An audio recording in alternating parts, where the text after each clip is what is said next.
කරගන්න හදන්නේ කොරියාවේ viral face mask එකක්. මේක try කරලා බලමු. මේක ගොඩාක් අපි ස්කින් එකට හොඳයි කියලා දැක්කා. ඉතින් මට හිතුණා මේක try කරන්න සහ ඔයාලත් එක්ක ඒ result එක share කරගන්න. මේක එච්චර හදන්න ලොකු අමුද්‍රව්‍ය ප්‍රමාණයක් ඕනි වෙන්නේ නැහැ. මේකට ඕනි වෙන්නේ චියාෂී, ඒ වගේම ෆ්‍රෙෂ් මිල්ක්, ඒ වගේම හනි. හරි, එහෙනම් අපි බලමු මේක කොහොමද හදාගන්නේ කියලා. මම මුලින්ම කරේ ඊයේ රෑ මේකට චියාෂී, ෆ්‍රෙෂ් මිල්ක් මේ දෙක දාලා හොඳට කලවම් කරලා එක රැය ෆ්‍රිජ් එකේ දාලා තියලා තිබ්බා. එතකොට ඒක හරි ඝනකමට පුඩින් එකක් වගේ සෙට් වෙනවා. ඊට පස්සේ මම මේක උදේ බ්ලෙන්ඩර් කරලා මේකට හනි ටිකක් දාලා මේ විදියට හදාගත්තා. ඕක තමයි කරගන්න තියෙන්නේ. මේක ටෙක්ස්චර් එක බැලුවොත් මෙන්න මේ වගේ.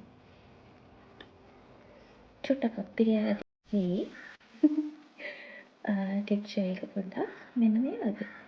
හරිද? හැබැයි ඉතින් මේක පිරියයි කියන මොනින් නොගා ඉන්න එපා. මේක මම හිතන්නේ හරිම ගොඩක් හොඳ වෙයි අපේ ස්කින් එකට කියලා අපි try කරමු. මේ විදිහට ඔයාගේ ඇඟිලි වලින් ඔයාගේ මොනේ apply කරන්න. මෙන්න මේ face mask එක.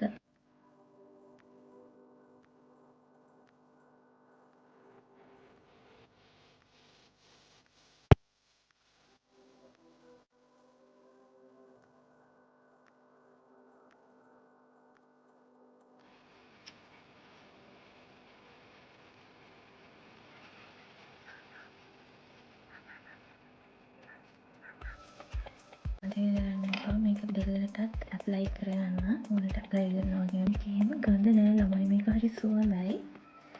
වාර සුවඳක් කියන්නේ මේක. ඉතින් try කරලා බලන්න. එහෙම අපිරිය ඉතින් නැහැ. අපිට පැණි රසක් එනවා කටේ ගෑවෙනකොට. ඒකට හනි දාන්න ඉඳලා මම ඊයස්සේ කොළ ගැඹුරකට හදාගෙන ආවා. අද උදේට පොන්න. විනාඩි 20කින් මම හොදගෙන ආවා. බලන්න. මේක ඇත්තටම හොඳ ෆේස් මාස්ක් එකක්. ඔයාලට පේනවද මගේ මූණ අර කලින් තිබ්බට වඩා මූණ ටිකක් සොෆ්ට් වෙලා වගේ. ඒ වගේම ග්ලාසි ලුක් එකක් මූණට ඇවිත් තියෙනවා. ඒ වගේම චුට්ටක් කලර් එකක් වෙලක් තියෙනවා. මේක මම හිතනවා ගොඩක් ඩ්‍රයි ස්කින් එකකට මේක ගොඩක්ම හොඳයි. මම වගේ ඩ්‍රයි සෙන්සිටිව් ස්කින් එකක් තියෙන කෙනෙක්ට මේක ගොඩාක් හොඳ වෙයි. ඒ වගේම normal ස්කින් එකක්, combination ස්කින් එකක් තියෙන කට්ටිය මේක යූස් කරලා බලන්න. oily ස්කින් එකකට මම චුට්ටක් recommend කරන්නේ. මොකද මේකට fresh milk දාන හින්දා මූණ තව චුට්ටක් oily වෙන්න බලනවා. ඉතින් මේක පාවිච්චි කරලා බලලා ඔයාලත් මතක කරලා ඔයාලගේ result එක share කරගන්න.